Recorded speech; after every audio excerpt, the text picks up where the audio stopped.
భారతమాత హారతి కార్యక్రమంలో అయితే మరి ఒక ఘటన చోటు చేసుకుందని చెప్పేసి చెప్పుకోవచ్చు.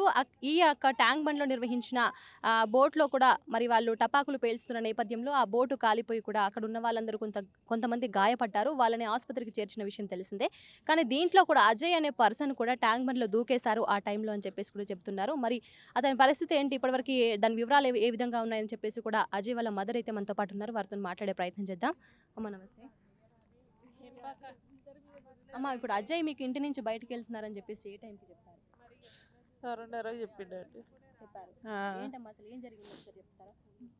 6:30కి నేను ఇట్లా బయటికి పోతా అమ్మా స్కూటీ తీసుకురా అని చెప్పిండు. మేము బయటికి వెళ్ళినాం నేను మా హస్బెండ్. హ్మ్. అయితే సరేలే వస్తున్నారా అని చెప్పిన. ఇక రాగానే డ్రెస్ మార్చుకొని పోయిండు. హ్మ్. పోయినాక ఎడికి పోతున్నావు అని అడగలేక నేను. తర్వాత అడుగుదాం తీ అన్నట్టు తర్వాత ఫోన్ చేసిన. ఫోన్ చేసి 8:30కి అట్లా ఫోన్ చేస్తే ఏడున్నారా అంటే ట్యాంక్ బండ్ పైన ఉన్నా ఒక 2 గంటలు అయినాక వస్తా అని చెప్పిండు. అంతే ఇక అదే ఫోన్ ఇక అది లాస్ట్ కాల్. హ్మ్.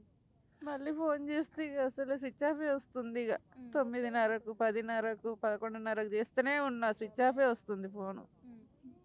అంతే అండి ఇక ఏం చెప్పలేడు ఇక నాకు అసలే ఇదే అసలు ఈ ఇదేంది. విధంగా జరిగింది అని చెప్పేసి మీకు ఎవరు చెప్పారు? ఎప్పుడు చెప్పారు? మా అబ్బాయి ఫోన్ చేసిండు మా మరిది కొడుక్కి. హ్మ్. చేస్తే ఆయన ఫ్రెండ్స్కి ఫోన్ చేస్తే ఇట్లా అయ్యింది ఈడ హ్మ్.